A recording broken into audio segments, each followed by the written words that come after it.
किस्सा सदियों पुराना है, जब उधान आपो नामक समृद्ध और सुव्यवस्थित राज्य पर महाराज भानु प्रताप का शासन था। वे केवल एक प्रतापी और अद्वितीय योद्धा ही नहीं, बल्कि न्यायप्रियता और उदारता के लिए भी प्रसिद्ध थे। उनकी प्रजा उन पर जान छिड़कती थी, क्योंकि राजा का हर निर्णय उनके कल्याण के लिए होता था।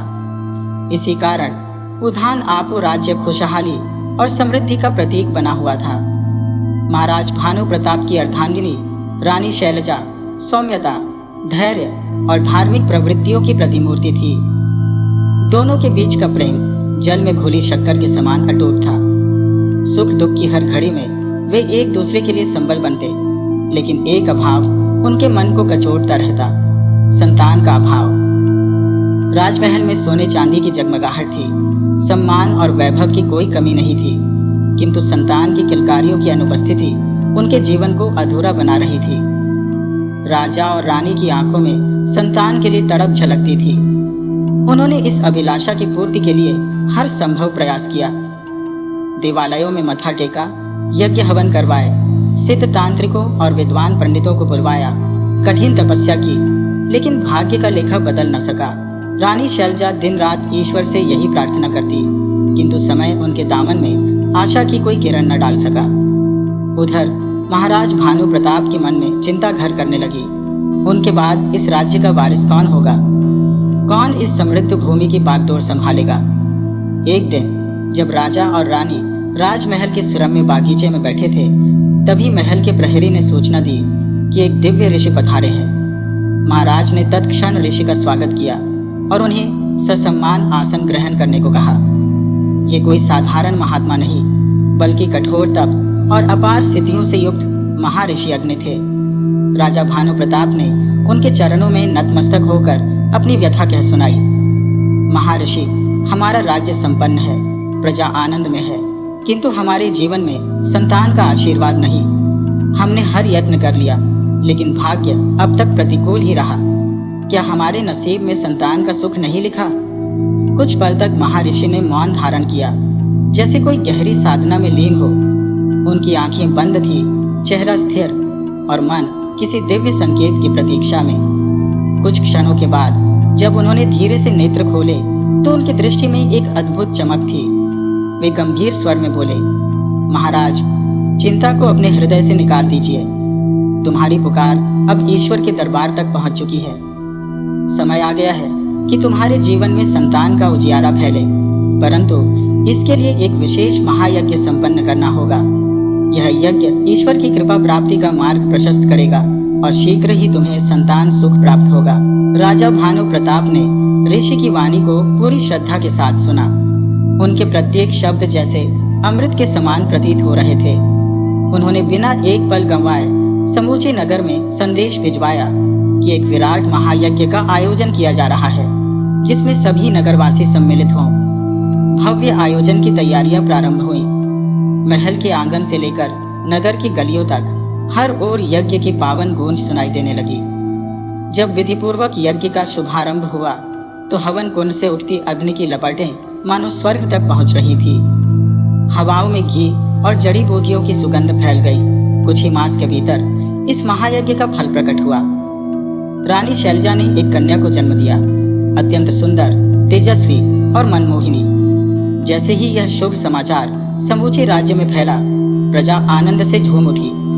नगर के हर कोने में उत्सव का माहौल बन गया। ढोल नगाड़े गूंजने लगे, मंदिरों में घंटियां बजने लगी, घर घर में मिठाइयां बांटने लगी। महाराज ने इस हर्ष के अवसर पर एक विराट भंडारे का आयोजन किया, जिसमें समस्त नगरवासियों को आमंत्रित किया गया। नन्ही राजकुमारी का नाम सितारा रखा गया और सच में वह अपने माता पिता की आंखों का नूर बन गई। जैसे जैसे वह बड़ी होती गई, उसकी सुंदरता और बुद्धिमत्ता की चर्चा समूचे राज्य में फैल गई। न केवल वह अनुपम रूपवती थी, बल्कि उसकी वाणी में ऐसा माधुर्य था कि हर कोई मुग्ध हो जाता। महाराज और महारानी जब भी उसे निहारते, उनका हृदय प्रेम और संतोष से भर उठता। वे हर क्षण ईश्वर का धन्यवाद करते कि उनकी वर्षों की प्रार्थना सफल हुई और उनका जीवन पूर्णता को प्राप्त हुआ। परंतु कहते हैं ना कि जीवन में सुख और दुख का पहिया एक साथ चलता है। अचानक एक दिन राजकुमारी की तबीयत बिगड़ने लगी। प्रारंभ में लगा कि यह कोई साधारण रोग है, किंतु धीरे धीरे स्थिति विकट होने लगी। महाराज व्याकुल हो उठे। उन्होंने राज्य भर के प्रसिद्ध वैद्यों, हकीमों और ज्ञानीजन को बुलवाया। अनेक औषधियां और उपचार किए गए, परंतु राजकुमारी के स्वास्थ्य में कोई सुधार न हुआ। महल के वातावरण में घबराहट पसरने लगी, जैसे कोई अदृश्य संकट धीरे धीरे अपना शिकंजा कस रहा हो। दिन ब दिन राजकुमारी की सेहत गिरती ही जा रही थी। महल का माहौल भारी हो चुका था। हर तरफ चिंता की परछाइयां थी। राजा भानु प्रताप और रानी शैलजा अपनी लाडली को यूं निढाल होते देख व्याकुल हो उठे। वे दोनों खुद को बेबस और निरुपाय महसूस करने लगे। राजा के मन में आशंका घर करने लगी कि कहीं नियति एक बार फिर उनके जीवन से खुशियों का दीपक न छीन ले। महल के सारे वैद्य हकीम अपने अपने ज्ञान का उपयोग कर चुके थे। हर दिन कोई नई औषधि दी जाती, कोई नया उपचार किया जाता, परंतु राजकुमारी की दशा सुधरने के बजाय और बिगड़ती जा रही थी। राजा भानु प्रताप दिन रात ईश्वर से यही प्रार्थना करते कि उनकी बेटी स्वस्थ हो जाए, परंतु समय के साथ उनकी उम्मीदें मंद पड़ने लगी थी। उन्हें ऐसा प्रतीत होने लगा मानो विधाता ने एक बार फिर उनकी परीक्षा लेने का निश्चय कर लिया हो।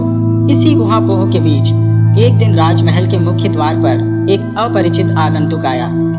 वह एक साधारण सा पुरुष था, जिसके वस्त्र पुराने और सादे थे। चाल ढाल में कोई राजसी छाट बाट न था, मगर उसकी आंखों में एक रहस्यमयी चमक थी। वह द्वारपालों के समक्ष खड़ा हो गया और बुलंद आवाज में अनुरोध करने लगा, मुझे राजा भानु प्रताप से मिलने दो। मैं राजकुमारी का रोग हर सकता हूँ। उसकी दीनहीन अवस्था देखकर महल के रक्षकों के चेहरे पर व्यंग्य उभर आया। उनमें से एक हंसते हुए बोला, अरे ओ फटेहाल, जरा अपनी हालत तो देख, राजा से मिलने की बात कर रहा है। दूसरे पहरेदार ने खिलखिलाते हुए जोड़ा, राजकुमारी का इलाज करना तो दूर, मुझे तो लगता है तुझे खुद ही इलाज की जरूरत है। किंतु वह व्यक्ति अपनी जगह अडिग खड़ा रहा। उसकी आंखों की चमक तनिक भी मंद न हुई। वह शांत स्वर में बोला, बस एक अवसर दो, मुझे राजा से मिलने दो। मैं राजकुमारी को ठीक करने का सामर्थ्य रखता हूँ। उसकी दृढ़ता देखकर पहरेदारों ने आखिरकार उसे भीतर जाने देने का निर्णय किया, परंतु पूरे रास्ते वे उसका उपहास उड़ाते रहे। जब वह अंततः राजा भानु प्रताप के समक्ष पहुंचा, तो राजा ने उसे सिर से पांव तक निहारा। मन में संदेह था, क्या यह साधारण दिखने वाला व्यक्ति वास्तव में राजकुमारी का उपचार कर सकेगा? गंभीर स्वर में राजा ने प्रश्न किया, तुम कौन हो और यह कैसे संभव होगा कि मेरी पुत्री का रोग तुम्हारे हाथों से दूर हो जाए? वह व्यक्ति शांत भाव से उत्तर देता है, महाराज, मैं एक दूर देश का वैद्य हूँ। आपके राज्य में राजकुमारी की बीमारी की चर्चा सुनी तो यहाँ चला आया। मेरे पास ऐसा उपचार है जो इसे ठीक कर सकता है।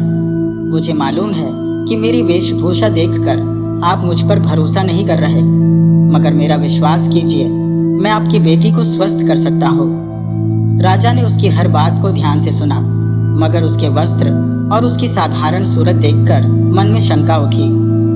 कैसे यह दम्बई आदमी राजकुमारी का इलाज कर सकता है? राजा के माथे पर चिंता की लकीरें उभर आईं।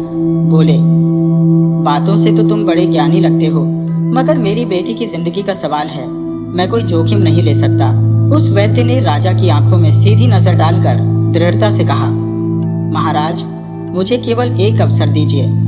यदि मैं असफल रहा तो जो दंड आप उचित समझे सहर्ष स्वीकार करूंगा, परंतु यदि मेरी औषधियां असर कर गईं, तो मुझे मेरी इच्छा के अनुसार इनाम देना होगा। राजा भानु प्रताप कुछ देर तक गंभीरता से सोचते रहे, फिर बोले, यदि राजकुमारी को ठीक न कर सके तो इसकी बड़ी कीमत चुकानी होगी, किंतु यदि सफल रहे तो जो मांगोगे मिलेगा। वैद्य तनिक भी विचलित नहीं हुआ, निडर स्वर में बोला, स्वीकार है महाराज। राजा के पास और कोई उपाय न था। राजकुमारी की दशा लगातार बिगड़ती जा रही थी। उन्होंने स्वयं उस वैद्य को राजकुमारी के कक्ष तक पहुंचाया। जैसे ही वैद्य भीतर पहुंचा, उसकी दृष्टि बिस्तर पर पड़ी राजकुमारी सितारा पर पड़ी। उसका चेहरा मुरझाया हुआ था, जैसे कोई दीपक बुझने को हो। उसने नब्ज टटोली, फिर गहरी सांस भरकर कुछ क्षण आंखें मूंद ली, मानो बीमारी की तह तक पहुंचने का प्रयत्न कर रहा हो।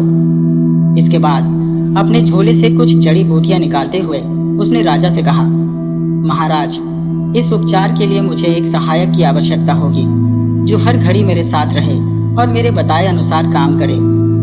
कृपया ऐसा कोई विश्वसनीय सेवक दे जो पूरी निष्ठा से मेरी सहायता कर सके। राजा ने तुरंत महल के सेवक माधव को बुलाकर आदेश दिया, आज से तुम वैद्य जी के साथ रहोगे, जो भी वे कहें उसे तुरंत पूरा करोगे। वैद्य माधव की ओर देख मुस्कुराया और कहा, अब हम दोनों को मिलकर राजकुमारी को ठीक करना है। तुम्हें हर समय मेरे साथ रहना होगा। जब भी मैं कहूँ जंगल से आवश्यक जड़ी बूटियां ले आऊंगे, उन्हें पीसना, दवा तैयार करना, यह सब तुम्हारा कार्य होगा। हम दोनों मिलकर राजकुमारी को स्वस्थ कर देंगे। इसके बाद वैद्य ने माधव को कुछ विशेष जड़ी बूटियां सौंपी और उन्हें पीसकर लाने को कहा। माधव शीघ्रता से गया और वापस लौटा। वैद्य ने उन औषधियों को मिलाकर एक विशेष मिश्रण तैयार किया और उसे राजकुमारी के अधरों पर धर दिया। फिर राजा की ओर देखते हुए बोला, महाराज, धैर्य रखिए, यह औषधि धीरे धीरे अपना प्रभाव दिखाएगी। राजा और रानी के मन में चिंता की लकीरें गहरी होती जा रही थी, मगर इस घड़ी उनके पास वैद्य पर भरोसा करने के अलावा कोई और राह न थी।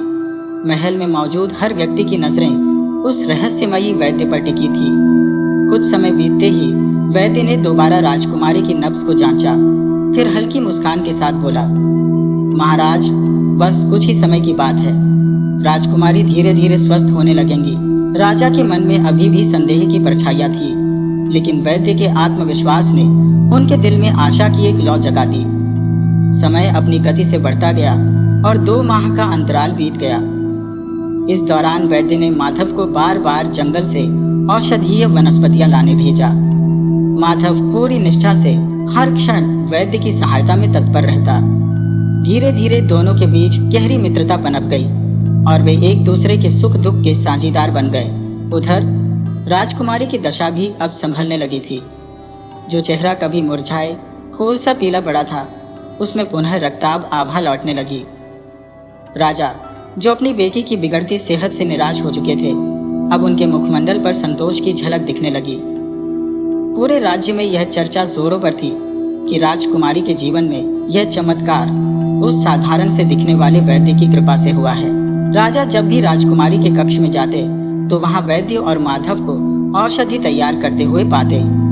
फिर वह दिन भी आ पहुंचा जब वैद्य ने राजा से कहा, महाराज, अब चिंता त्याग दें, आपकी पुत्री पूर्णतः स्वस्थ हो चुकी है, परंतु एक अंतिम बात ध्यान रखना आवश्यक है। मैं 1 महीने की औषधि तैयार कर रहा हूँ, इसे प्रतिदिन राजकुमारी को देना। इससे उनकी रोग प्रतिरोधक क्षमता और अधिक प्रबल होगी और यह व्याधि फिर कभी लौटकर नहीं आएगी। राजा और रानी की आंखों में कृतज्ञता की आंसू छलक पड़े। उन्होंने बार बार वैद्य का आभार व्यक्त किया। राजा ने गहरी भावनाओं से कहा, वैद्य जी, आपने मेरी पुत्री को नया जीवन दिया है। यह उपकार मैं कभी नहीं भूलूंगा। मैं सदैव आपका ऋणी रहूंगा। जैसा कि मैंने वचन दिया था, आप जो भी मांगना चाहें निःसंकोच मांग सकते हैं। मेरी ओर से किसी प्रकार की कोई कमी नहीं होगी। वैद्य ने राजा की आंखों में गंभीरता से देखा और फिर हल्की मुस्कान बिखेरी। उस मुस्कान में एक रहस्य समाया हुआ था जिसने राजा के मन में संदेह उत्पन्न कर दिया। फिर बड़े ही शांत स्वर में वैद्य बोला, महाराज, मैं आपसे एक बार पुनः प्रार्थना करता हूँ कि अपने वचन पर भली भांति विचार कर ले, क्योंकि जो मैं मानने वाला हूँ वह आपके लिए अत्यंत मूल्यवान प्रतीत हो सकता है। किंतु आप अपने कथन पर अटल रहेंगे ना? राजा, जो अब तक उस वैद्य को बस एक साधारण जड़ी बूटी जानने वाला समझ रहा था, उसकी बात सुनते ही पल भर को अवाक रह गया, लेकिन फिर खुद को संभालते हुए बोले, वैद्य जी, आपकी सेवा और निष्ठा के आगे कोई भी मांग बड़ी नहीं हो सकती। कहो, तुम्हें क्या चाहिए? वैद्य ने हल्की मुस्कान बिखेरी और बड़े ही शांत स्वर में कहा, महाराज, मुझे राजकुमारी सितारा का हाथ चाहिए। यह सुनते ही पूरा कक्ष स्तब्ध हो गया, जैसे किसी ने हवा में ही एक भयंकर तूफान भर दिया हो। राजा की आंखें क्रोध से लाल हो उठी। कुछ क्षणों तक उसने कोई प्रतिक्रिया नहीं दी, लेकिन उसके चेहरे पर गुस्से की लहरें साफ झलक रही थी। फिर अचानक जैसे ज्वालामुखी फूट पड़ा हो, राजा गरज उठे, तुम्हारी बुद्धि भ्रष्ट हो गई है क्या? तुम यह कैसी बेहूदी बात कर रहे हो? अगर तुमने मेरी बेटी की जान न बचाई होती तो इस धृष्टता के लिए तुम्हारा सिर धड़ से अलग करवा देता। तुम मेरी बेटी का हाथ मानने की हिम्मत कैसे कर सकते हो?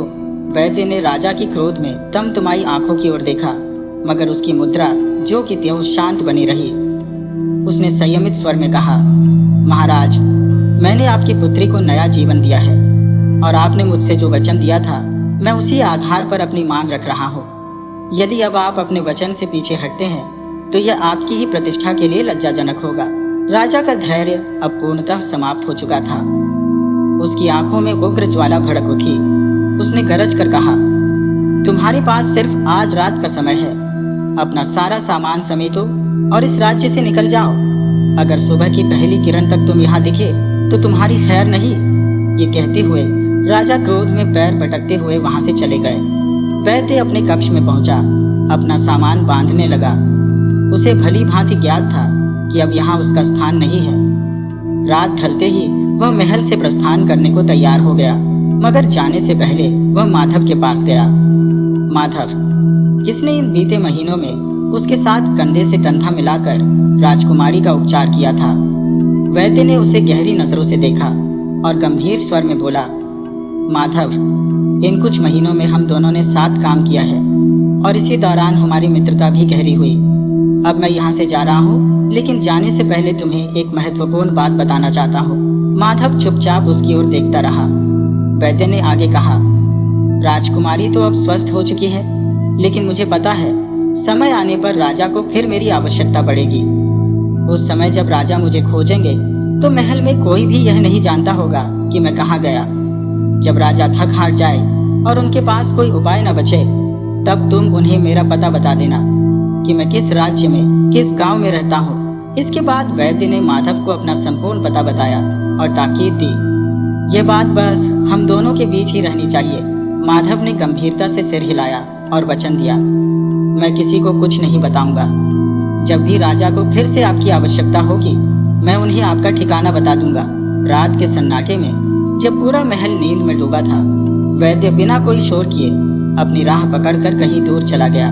राजकुमारी अब स्वस्थ थी, लेकिन वैद्य ने जो 1 महीने की औषधि दी थी उसे नियमित रूप से दिया जा रहा था। पर जैसे ही 1 माह पूरा हुआ, अजीबोगरीब स्थिति पैदा हो गई। राजकुमारी की तबीयत फिर से बिगड़ने लगी। उसके चेहरे की रंगत उड़ने लगी और उसका शरीर दिन ब दिन निर्बल होता चला गया। ये देख महल में फिर से चिंता की लहर दौड़ गई। राजा और रानी के माथे पर चिंता की लकीरें गहरी हो गई। सभी अनुभवी वैद्यों को बुलाया गया, मगर किसी की भी दवा असर नहीं कर रही थी। रोग जैसे अज्ञात गहराइयों से जकड़ता जा रहा था। राजा बेचैन हो उठा। अचानक उसे वही वैद्य याद आया जो पहले राजकुमारी को ठीक कर चुका था। उसने अपने खास सिपाहियों को उस वैद्य को ढूंढने का हुक्म दिया, लेकिन एक अजीब समस्या खड़ी हो गई। किसी को भी यह ज्ञात नहीं था कि वह वैद्य कौन था, कहां से आया था और अब किस दिशा में चला गया। जैसे हवा में घुल गया हो, जैसे उसकी परछाई तक इस धरती से मिट गई हो। राजा की यह बेबसी देख उसका विश्वसनीय सेवक माधव आगे बढ़ा। उसने आदरपूर्वक सिर झुकाकर कहा, महाराज, मैं जानता हूँ कि वे वैद्य किस राज्य के हैं और किस गांव में रहते हैं। यदि आज्ञा हो तो मैं जाकर उन्हें वापस ले आऊं। राजा की आंखों में उम्मीद की किरण चमकी। उसने तुरंत माधव से कहा, यदि ऐसा है तो तुम मुझ पर बहुत बड़ा उपकार करोगे। शीघ्र जाओ, उन्हें ढूंढकर मेरे पास ले आओ। मैं अब अपने की पर पछता रहा हूँ। राजा ने कुछ सैनिकों को माधव के साथ भेज दिया। लंबी यात्रा के बाद जब वे लोग उस दूरस्थ गांव पहुंचे तो माधव ने सैनिकों को बाहर ही रोक दिया और अकेला वैद्य के घर के भीतर गया। जैसे ही वैद्य की नजर माधव पर पड़ी, वह हल्के से मुस्कुराया और बोला, आओ माधव, मुझे पहले से पता था कि तुम एक दिन अवश्य आओगे। आखिर मैंने यही तो चाहा था। माधव हैरानी से उसकी ओर देखने लगा। वैद्य ने रहस्य खोलते हुए आगे कहा, जिस औषधि की पुड़िया मैंने राजा को दी थी उसमें कोई औषधि थी ही नहीं। वह असल में एक धीमा विष था। इसका असर धीरे धीरे होगा और जब राजकुमारी फिर से बीमार पड़ेगी तो राजा को मेरी जरूरत पड़ेगी। वैद्य ने माधव की आंखों में देखते हुए कहा, अब तुम यहाँ आ ही गए हो तो मुझे अपनी योजना के सफल होने में कोई संदेह नहीं, और जब मेरी योजना पूरी होगी तो इसका लाभ केवल मुझे ही नहीं बल्कि तुम्हें भी मिलेगा। माधव बिना कुछ बोले उसे लेकर राजमहल की ओर लौट पड़ा। जैसे ही वैद्य महल पहुंचा, राजा उसे देखकर तेजी से उसकी ओर बढ़ा। उसकी आंखों में पश्चाताप के आंसू थे।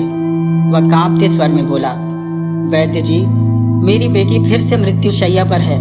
केवल आप ही उसे बचा सकते हैं। वैद्य ने राजा को एक गहरी दृष्टि से देखा और ठंडी आवाज में कहा, महाराज, मैं आपकी पुत्री का उपचार कर सकता हूँ, मगर आपके साथ मेरा पिछला अनुभव इतना कटु रहा है कि इस बार मैं जल्दबाजी नहीं करना चाहता। राजा ने गहरी सांस ली और कहा, नहीं भाई, ऐसा अन्याय मत करो। जो भी चाहोगे मैं करने को प्रस्तुत हूँ। वैद्य ने हल्की मुस्कान के साथ कहा, यदि ऐसा है तो मेरी 3 शर्तें सुनो। पहली, मुझे इस राजमहल में किसी भी प्रकार का संकट नहीं होना चाहिए, कोई धोखा नहीं, कोई षड्यंत्र नहीं। दूसरी, जब राजकुमारी पूर्णतः स्वस्थ हो जाएगी तो उसका विवाह मुझसे करना होगा। तीसरी और सबसे महत्वपूर्ण, राजमहल में एक विशाल जनसभा का आयोजन होगा, जहां दरबार के मंत्री, राज्य के प्रतिष्ठित लोग और सामान्य जनता उपस्थित होगी। उनके समक्ष आपको मेरी पूर्ववत दोनों शर्तों को स्वीकार करने की शपथ लेनी होगी, तभी मैं राजकुमारी का उपचार आरंभ करूंगा। राजा ने क्षण भर सोचा, पर उसकी विवशता स्पष्ट थी। उसने सिर झुकाकर कहा, ठीक है, मुझे भी अपनी भूल का भान हो चुका है। मैं तुम्हारी समस्त शर्तें स्वीकार करता हूँ। शीघ्र ही राजमहल के बाहर एक विशाल सभा का आयोजन हुआ। राज्य के उच्च पदस्थ दरबारी, प्रमुख नागरिक और सामान्य जनसमूह वहां एकत्र हुए। राजा ने पूरे राज्य के समक्ष घोषणा की, मैं यह प्रण करता हूँ कि राजकुमारी का विवाह इसी वैद्य के साथ संपन्न होगा और राजमहल में इनकी सुरक्षा का पूर्ण ध्यान रखा जाएगा। अब वैद्य के लिए मार्ग प्रशस्त हो चुका था। उसने तुरंत उपचार प्रारंभ किया, परंतु सत्य तो यह था कि राजकुमारी को कोई वास्तविक रोग था ही नहीं। जो कुछ भी हुआ वह स्वयं वैद्य की युक्ति थी।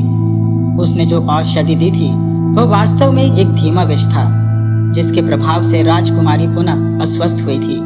अब उसी के प्रतिकार हेतु उसने दूसरी औषधियां दी और धीरे धीरे वह विष प्रभावहीन हो गया। कुछ ही दिनों में राजकुमारी पुनः स्वस्थ हो उठी। राजा इस संपूर्ण योजना से अनभिज्ञ था। उसे अब पश्चाताप होने लगा कि उसने पहले ही वैद्य की बात मान ली होती तो यह स्थिति उत्पन्न ही न होती।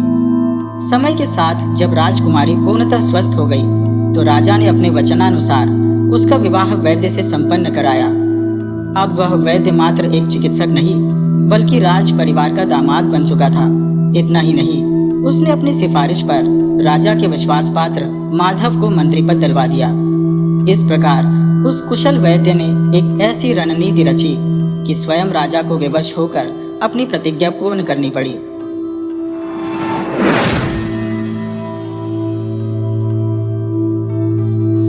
गंगाराम पटेल एक जमींदार थे। उस समय में जमींदार का शासन चलता था, इसलिए पंचायत में सभी लोग जमींदार की बात मानते थे। एक बार गंगाराम पटेल घूमने के लिए जा रहे थे। अपने बनाने खाने और सहायता के लिए बुलाकी दास नाई को साथ में ले जाना चाहते थे, लेकिन बुलाकी नाई जाना नहीं चाहता था क्योंकि उसकी जल्दी जल्दी ही शादी हुई थी। बुलाकी दास की नववधू ने बुलाकी को कई तरकीबें बताई जिससे वो जल्दी वापस आ जाए। शर्त यह थी कि बुलाकी गंगाराम जी से हर रोज एक सवाल पूछे। अगर उसका जवाब गंगाराम न दे पाएंगे तो बुलाकी दास वापस आ जाएगा। इस शर्त को गंगाराम पटेल द्वारा स्वीकार किया गया। इसी प्रश्नों पर आधारित सभी कहानियां हैं। इन कहानियों में मनोरंजन के साथ साथ बहुत सी नैतिक और सामाजिक शिक्षाएं भी हमें मिलती हैं। ये अत्यंत रोमांचक कहानियां हैं। स्थान: जूनागढ़, गंगाराम पटेल और बुलाकी दास। नाई: जब बुलाकी नाई ने गंगाराम पटेल के साथ द्वारिका, सुदामापुरी, सोमनाथ, मालिका तीर्थ तथा सत्ताधार आदि के दर्शन कर लिए और लौटने का विचार किया तो गंगाराम पटेल कहने लगे, होता है ना हर जगह आना बारंबार, आए हैं तो देख लें, चल कर के गिरनार। गंगाराम पटेल जी की इतनी बात सुनकर बुलाकीदास नाई कहने लगा, हे पटेल जी, यह बात तो मैं भी आपसे कहने वाला ही था, क्योंकि सुन रखा गिरनार है, अतिशय शोभा खान, गुफा अनेकन है वहाँ, संतन के स्थान, दर्शन वहाँ के किससे, दूर हो तो सब पाप, इस कारण चलकर वहाँ दर्शन कीजिए आप। आपस में ऐसी सलाह मिलाकर बुलाकी नाई ने सब सामान तैयार किया और अपना प्रस्थान गिरनार को किया। चलते चलते वह नरसिंह जी की पावन जन्मभूमि जूनागढ़ में पहुंच गए। वहां उन्होंने दामोदर कुंड में स्नान किया। नरसिंह जी का जन्म स्थान, पुराना किला, गिरनार पहाड़ पर, भद्रहरि गुफा, राम मंदिर, जैन मंदिर, गोमुख, अंबाजी का मंदिर, गोरखधूना, दत्तात्रेय जी की चरण पादुका, कमंडल कुंड, मुचुकुंद गुफा इत्यादि देखकर वह जूनागढ़ लौट आए और एक बगीचे पर अपना आसन लगा दिया। गंगाराम पटेल ने बुलाकी को सामान लाने के लिए रुपए दिए। बुलाकी बाजार को गया और वहां से अपना सामान खरीदकर बगीचे की ओर आ ही रहा था तो शहर के बाहर उसने एक स्वच्छ तालाब पानी से भरा हुआ देखा। उसमें शोभायमान कमल के फूल खिले हुए थे। तालाब की ओर से संगीत की मनोहर ध्वनि तो आ रही थी, परंतु वहां गाने बजाने वाला कोई भी दिखाई नहीं दे रहा था। बुलाकी को बड़ा आश्चर्य हुआ और वह सामान लेकर सीधा बगीचे पर आया और अनमना सा बैठ गया। बोला, मुझे घर जाना होगा। बुलाकी नाई की बात सुनकर गंगाराम पटेल ने कहा कि अरे, अब तो हम अपने घर को ही लौटेंगे। पहले भोजन बनाओ, खाओ, फिर रोज की भांति आज भी सोते समय तुम्हारी समस्या का निदान कर तुम्हें संतुष्ट कर लूंगा। तब बुलाकी नाई पानी भर कर लाया, बर्तन साफ किए, फिर चूल्हा जलाकर खाना बनाया और खाया। बुलाकी ने पटेल जी का बिस्तर लगाकर हुक्का भर के रख दिया। सब सामान ठीक प्रकार से रखकर बुलाकी पटेल जी के पांव दबाने लगा। तब पटेल जी ने मुस्कुराते हुए कहा, भाई बुलाकी, आज तुम जो अनोखी बात देखकर आए हो वह मुझे बताओ। बुलाकी नाई कहने लगा कि आज मैं जब खाने पीने का सामान लेकर वापस आ रहा था तो रास्ते में शहर के बाहर एक विशाल तालाब देखा था जो स्वच्छ जल से भरा हुआ था। उसमें सुंदर सुहाने कमल खिल रहे थे। कुछ लोग नौका विहार कर रहे थे। उस तालाब की ओर से गाने बजाने की बड़ी मनोहर ध्वनि सुनाई दे रही थी, परंतु वहां कोई गाने बजाने वाला दिखाई नहीं दे रहा था। न वहां कोई ऐसा स्थान ही था जहां गाना बजाना हो सकता है। यह देखकर मुझे बड़ा आश्चर्य हुआ।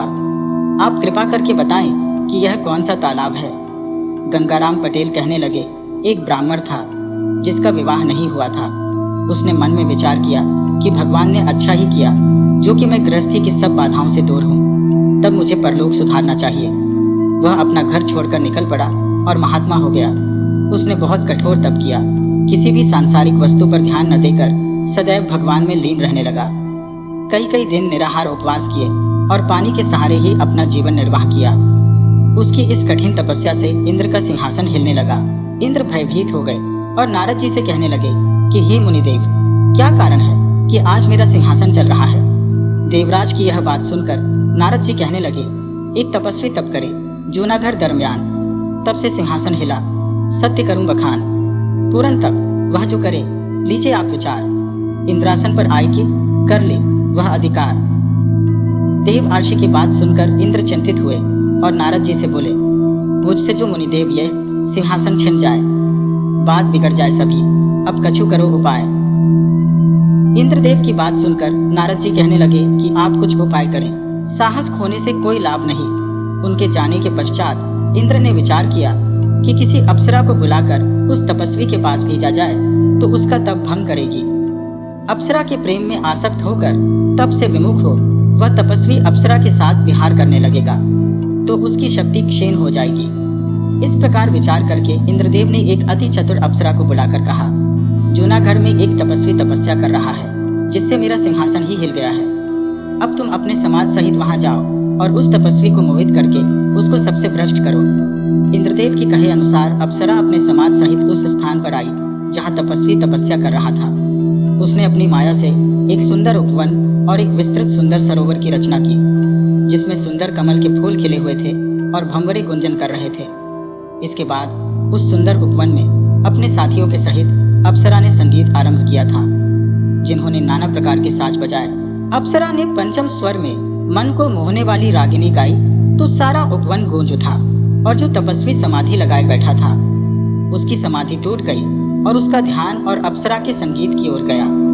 वह तपस्वी अपना आसन छोड़कर उधर को चल दिया जिधर से अप्सरा के गाने की मधुर आवाज आ रही थी। जब तपस्वी अप्सरा के निकट पहुंचा तो अप्सरा ने उसको कनखियों से देखा। अब उसने और भी अधिक मधुर गायन से उसके चित्त को अपनी ओर आकर्षित किया, जिसके बाद तपस्वी भगवान का ध्यान करना बिल्कुल भूल गया और उस अप्सरा के वशीभूत हो कहने लगा, बतला दे तो कौन है हे मृगनयनी नारी। भोला मैं झपतप सभी तेरी छटा निहारी, हृदय में मैं अपने हर्षाया। सुन तेरा संगीत यहाँ तक, आसन से आया। एक बार फिर मुझे रागिनी मधुर सुना दे। आई है किस लिए, यहाँ पर तू बतला दे। तपस्वी की इतनी बात सुनकर अप्सरा कहने लगी, आई हूँ स्वर्गलोक से। सुन तपस्वी चितलाए, सेवा करने आपकी। स्वामी दिया पठाए। स्वामी दिया पठाए दरज कर चित हर्षाया। धन्य हमारा भाग, आपका दर्शन पाया। जो कुछ आज्ञा देव करो तो अब हूँ सेवकाई। इच्छा पूर्ण करन आपकी हो, मैं आई। अप्सरा की ऐसी बात सुनकर तपस्वी बड़ा आनंदित हुआ। बोला, मैंने अब तक संसार में तुम्हारे समान सुंदर स्त्री नहीं देखी और ना कोई ऐसा सुरीला संगीत सुना है। मेरा मन तुम्हारी सुंदरता को देखकर ऐसा मोहित हो गया है कि मैं यही चाहता हूँ कि तुम सदा मेरे नेत्रों के सामने रहो और अपने मधुर संगीत द्वारा मेरी इच्छा पूर्ण करती रहो। तपस्वी की यह बात सुनकर अप्सरा कहने लगी, आप एक तपस्वी हैं, आपकी इच्छा पूरी करना तो मेरा परम कर्तव्य तथा धर्म है। मैं आपकी आज्ञा को शिरोधार्य कर पालन करूंगी। अब आप मुझे सेवा की आज्ञा तो दीजिए, मैं वही करूंगी जिसे करके आपको सुख पहुंचे। अप्सरा की यह बात सुनकर तपस्वी कहने लगा, यदि तुम यहाँ उपवन में रह अपने संगीत एवं सहवास से मेरी इच्छा पूरी करोगी तो समाज वाले देखकर हंसेंगे। अतः किसी अदृश्य स्थान में तुम मेरी कुछ समय तक इच्छा पूरी कर सको तो मैं अपने को अत्यंत भाग्यशाली समझूंगा। अप्सरा ने यह बात सुनी तो समझ गई कि अब तो तपस्वी मेरे वश में है, इससे अपने बिगाड़ का कुछ भय नहीं और अब मैं आसानी से इंद्रदेव का कार्य पूरा कर सकूंगी। वह कहने लगी, मैं कोई साधारण स्त्री नहीं हूँ, स्वर्गलोक की रहने वाली हो। अब तक मैं किसी पुरुष पर मोहित नहीं हुई हूँ और ना किसी के साथ विहार ही किया है। यदि आप सदैव मेरे साथ विहार करने का प्रण करें तो मैं आपकी इच्छा पूरी कर सकती हूँ, नहीं तो अपने स्थान को चली जाऊंगी। अप्सरा की इतनी बात सुनकर तपस्वी बोला कि मेरी भी यही इच्छा है जो तुम्हारी है। मेरा भी विवाह नहीं हुआ और ना मैंने अब तक किसी स्त्री पर दृष्टि डाली है। मेरी इच्छा है कि मेरा तुमसे आजीवन विहार होता रहे तो अच्छा है। इतनी सुनकर अप्सरा कहने लगी कि ऐसा सुख तो आप जैसे बड़े तपस्वी जनों को ही प्राप्त हो सकता है, सबको नहीं। अब मैं आप जैसी इच्छा कर रही हैं वैसा ही सदैव करूंगी।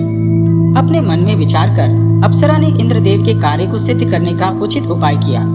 उस सरोवर के नीचे उसने अपनी माया से एक ऐसे बहुत सुंदर भवन की रचना की जो कि दिखाई नहीं देता था। उस भवन के ऊपर जल भरा हुआ था जिसमें कि सुहाने सुहाने कमल भी खिल रहे थे, भंवरे फूलों पर गुंजार कर रहे थे।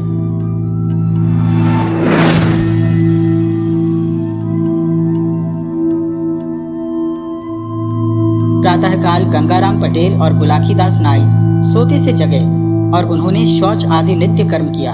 फिर नाश्ता आदि करके सब सामान ठीक किया और चित्तौड़गढ़ से अजमेर की ओर प्रस्थान किया। रास्ते में अनेकों वन पर्वत शोभा दे रहे थे। भीलवाड़ा इत्यादि देखते हुए वह अजमेर में पहुंचे।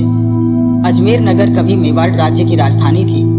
पूरा नगर पहाड़ी से घिरा हुआ है और इसमें बड़े बड़े अच्छे सुंदर रमणीक स्थान हैं। यहाँ ख्वाजा की दरगाह बड़ी प्रसिद्ध है। अनाह सागर और भाई सागर यहाँ के शाही तालाब है जहाँ प्रातः और सायंकाल हजारों स्त्री पुरुषों की भीड़ रहती है। पृथ्वीराज के पुराने किले की अवशेष है।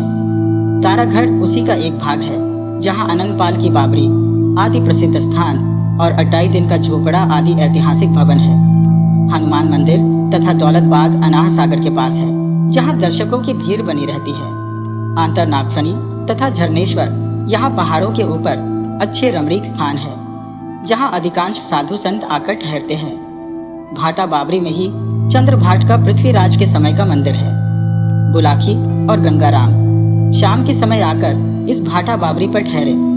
गंगाराम ने बुलाकी को खाने का सामान लाने को रुपए दिए। बुलाकी नगर में सामान खरीदने के लिए गया। सामान खरीद कर वापस आ रहा तो उसके मन में आया कि झरनेश्वर महादेव के भी दर्शन करता चलो। झरनेश्वर महादेव पहाड़ के ऊपर है। यहाँ पहाड़ों में से एक झरना है, किंतु उसका फिर आगे ये पता नहीं चलता कि उसका पानी कहाँ चला जाता है। उस झरने को पक्का बनाकर एक कुएं का रूप दे दिया गया है। इसका पानी कभी समाप्त नहीं होता। वहाँ अनेकों संत महात्मा रहते हैं तथा महंत लोग आते जाते हैं। सब उसी झरने के पानी का प्रयोग करते हैं। बुलाकी ने जाकर झरनेश्वर महादेव के दर्शन किए। जब वह नीचे उतरकर झरने के पास आया तो देखा कि 2-4 महात्मा तो तथा कुछ और आदमी वहाँ खड़े हुए हैं। उनके बीच में एक स्त्री तथा एक पुरुष भी है। वह स्त्री हाथ में जल लेकर उस पुरुष से संकल्प कर रही है। जो ही स्त्री ने संकल्प करके पृथ्वी पर जल डाला उसी समय उसकी मृत्यु हो गई। यह देखकर वहां के देखने वाले सभी लोगों को आश्चर्य हुआ। वह भी अपने मन में आश्चर्य कर रहा था कि संकल्प करने से इस स्त्री की मृत्यु क्यों हो गई। वह गंगाराम पटेल के पास आया और बोला, अब राम राम लो, मैं अपने घर जा रहा हूँ। गंगाराम कहने लगे, बुलाकी, 1-2 दिन में तो हम घर पहुँच जाएंगे। तुमने कोई अनोखी बात देखी होगी तो रोज की भांति खाना बना खाकर सोते समय तुम्हें उसका उत्तर दूंगा। पटेल जी खाना खाकर जब आराम करने लगे तो बुलाकी ने हुक्का ताजी भर के सामने रखा और वह हुक्का पीने लगे। सब कामों से निश्चिंत होकर वह पटेल जी के पांव दबाने लगा तो उन्होंने बुलाकी से कहा कि अब बताओ कि आज तुमने ऐसी क्या अजीब बात देखी है। तब सब घटना सुनाकर बुलाकी ने कहा, अब आप कृपा करके बताएं कि संकल्प करते ही वह स्त्री क्यों मर गई। बुलाकी ने हुक्कारा भरने की हामी भरी तो पटेल जी ने भी बात कहना शुरू किया। गंगाराम पटेल बोले, सुनो, एक गांव में रामनाथ नाम का एक ब्राह्मण रहता था। उसकी पत्नी का नाम सरस्वती था। रामनाथ के बड़े भाई उससे अलग रहते थे। रामनाथ के कोई संतान नहीं थी, वह 2 ही प्राणी थे। संतान का अभाव उन्हें बहुत खटकता था। रामनाथ अपनी पत्नी से बहुत प्रेम करता था। वह उसे एक क्षण को भी अकेला छोड़ने को तैयार नहीं था। एक दिन स्त्री रामनाथ से कहने लगी, सब सुख ईश्वर ने दयो, दई नहीं संतान। प्राणनाथ संतान बिन होता दुख महान। पार पड़ोसी उगते वह कहे निपुति मोए। सुनकर उनकी बात को शर्म आवती मोए। अपनी पत्नी की इस प्रकार दुखपूर्ण बातें सुनकर रामनाथ कहने लगा, जो कुछ हो लिखी लीलार में मेल सकी न कोय। कर्म गति जग में प्रबल पछताई का होए। भाग्य में संतान नहीं है तो चाहे कुछ भी उपाय करो, संतान का सुख नहीं होगा। अपने मन में भगवान का ध्यान धर धैर्य धारण करो। सरस्वती कहने लगी कि भगवान ने धन तो दे ही रखा है, हम तुम 2 ही प्राणी हैं। चलो अब तीर्थ यात्रा करें, शायद वहाँ किसी संत महात्मा के दर्शन हो जाए और उनके आशीर्वाद से ही संतान का सुख मिल जाए। इतनी सुनकर रामनाथ कहने लगा, हे प्यारी, स्वीकार है, उत्तम तेरा विचार। तीर्थ करने के लिए हो जा अब तैयार। अगले ही दिन सरस्वती ने यात्रा का सब सामान, नकद रुपया आदि संभाल कर रख लिया और दोनों तीर्थ यात्रा को चल दिए। उन्होंने बहुत से तीर्थ स्थानों में दर्शन एवं स्नान किया। शाम को किसी साधु के आश्रम पर वे ठहरे और वहां सत्संग करते थे।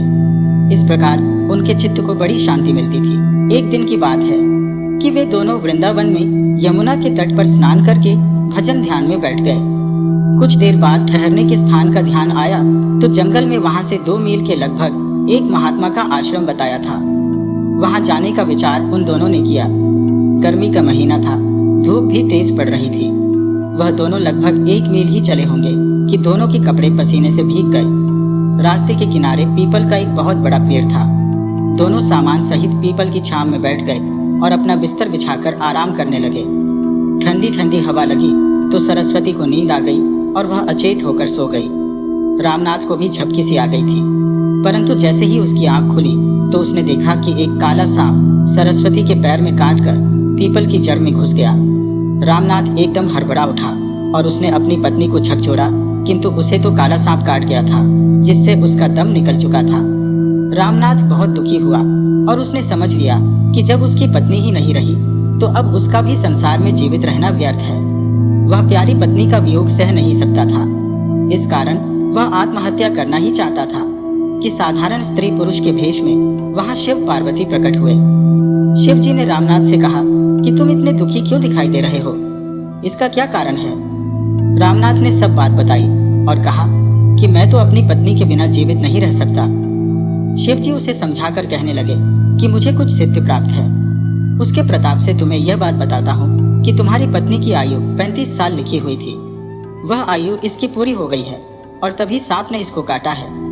तुम्हारी उम्र 50 वर्ष लिखी हुई है, जिसमें से तुम्हारे 50 साल पूरे हो चुके हैं। तुम अपनी स्त्री का शोक ना करो, मौत तो एक दिन सबको आती है। रामनाथ कहने लगा, हे सिद्धराज, आपने जो कुछ भी कहा ठीक है, परंतु मैं अपनी पत्नी के बिना अब संसार में जीवित नहीं रह सकता। जब शिवजी के अनेकों भांति समझाने पर भी रामनाथ नहीं माना तो वह कहने लगे कि अब ऐसा करो, तुम अपनी उम्र में से 20 वर्ष का संकल्प अपनी स्त्री को अर्पण कर दो।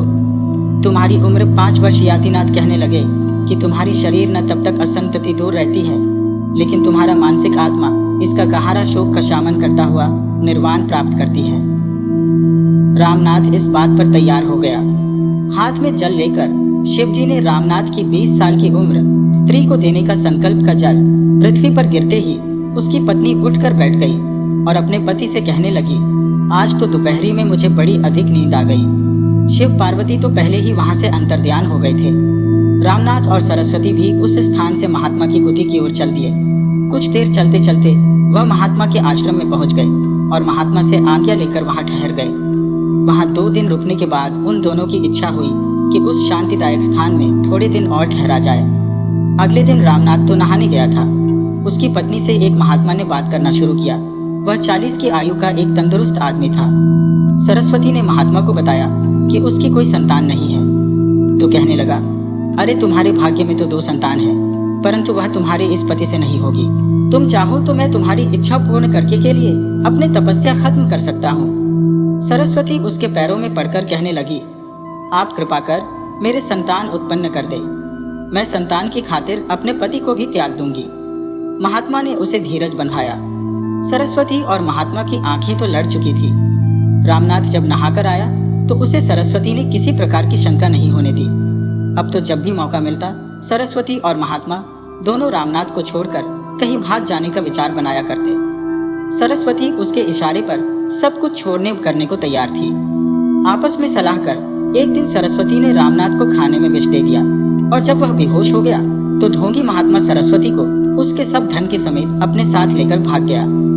उसी दिन एक महात्मा शाम के समय ठहरने को उस स्थान पर आया और उसने रामनाथ की दशा देखी तो समझ गया कि इस आदमी को जहर दिया गया है। उसने जड़ी बूटियों से उसका इलाज किया। विष का प्रभाव दूर होने पर उसे पता चला कि उसकी पत्नी सरस्वती उसका सब धन लेकर यहाँ रहने वाले एक महात्मा के साथ भाग गई है। तो उसे बड़ा दुख हुआ। महात्मा ने उसको सब प्रकार से धैर्य बंधाया और समझाया कि सब दुनिया स्वार्थी है, यहाँ कोई किसी का नहीं। परंतु उसकी बातें रामनाथ की समझ में नहीं आई और उसने पत्नी को ढूंढने का निश्चय किया।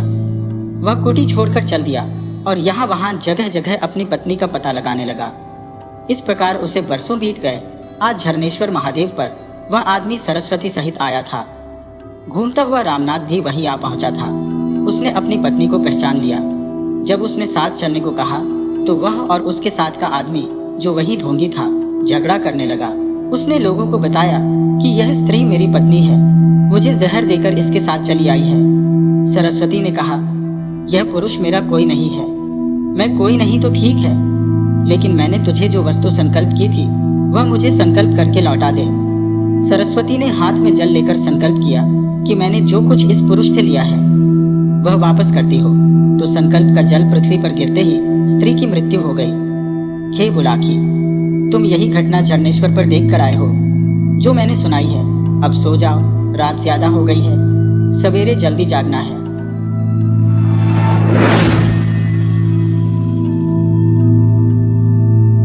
प्रातः काल का समय था। बुलाकी दास और गंगाराम पटेल सोने से उठने के बाद अपने नित्य कर्म से फारिग हुए। सब सामान संभाला और कुछ नाश्ता किया। बाद में आश्रम के महात्मा को गंगाराम पटेल ने माथा नवाकर कुछ रुपए भेंट किए और आज्ञा लेकर अपने घोड़ों को आश्रम में ही छोड़ दिया और रेल द्वारा चल दिए आबू पर्वत की ऊंची ऊंची चोटियां तथा उन पर हरे भरे फल फूलों वाले वृक्ष मन को लुभाते हुए प्रतीत होते थे। शाम के समय वे दोनों आबू पर्वत पर आ गए। पर्वत बड़ा रमणीक था। उस पर अनेक बड़े बड़े मंदिर थे, जिनमें जैन मंदिर तथा अंबाजी का मंदिर तो बहुत ही प्रसिद्ध है तथा शोभायमान थे। वहीं अनेक साधु संतों के आश्रम थे, जहाँ बहुत से महात्मा शोभा पा रहे थे। कहीं सत्संग होता था तो कहीं उपदेश और प्रवचन हो रहे थे। पुराने महात्माओं की अनेक गुफाएं थी, जिनके दर्शन मात्र को यात्री आते जाते थे, जैसे भर्तृहरि गुफा, गोरखनाथ की गुफा इत्यादि। जिधर देखो उधर आनंद ही आनंद दिखाई देता था। मुख्य दर्शनीय स्थानों को देखते हुए गंगाराम पटेल और बुलाकी दास पर्वत के नीचे उतरे। नीचे एक सुंदर छोटा सा नगर था, जहाँ खाने पीने की वस्तुएं उपलब्ध हो जाती थी। वही एक झरने के पास उत्तम जगह देखकर गंगाराम पटेल ने ठहरने का विचार किया और बुलाकी से कहने लगे कि देखो, पानी का यह झरना बह रहा है, पड़ोस में जंगल भी है। यहाँ ठहरने से शौच आदि में किसी बात का भय नहीं है। मेरे विचार से तो यही रुक जाए तो अच्छा है। बुलाकी को भी पटेल जी का विचार अच्छा ही मालूम पड़ा। और उसने अच्छी सी जगह देखकर वहां सब सामान रख दिया। वहां जंगल में मंगल हो रहा था। कुछ लोग भगवान का भजन कीर्तन कर रहे थे तो कुछ देवी जी की भेंट गा रहे थे। वहां सभी संप्रदाय के महात्मा जा रहे थे। स्थान स्थान पर धर्म चर्चाएं होने से यह स्थान साक्षात स्वर्गधाम सा प्रतीत होता था। गंगाराम पटेल ने बुलाकी को कुछ रुपए सामान लाने को दिए। वह बस्ती में सामान लेने के लिए गया। वह इधर उधर देखता जाता था कि उसे कोई ऐसी अनोखी बात दिखे जिसे जाकर पटेल जी से पूछे। वह देखते देखते बहुत दूर निकल गया। उसे कोई भी अनोखी बात दिखाई नहीं दी।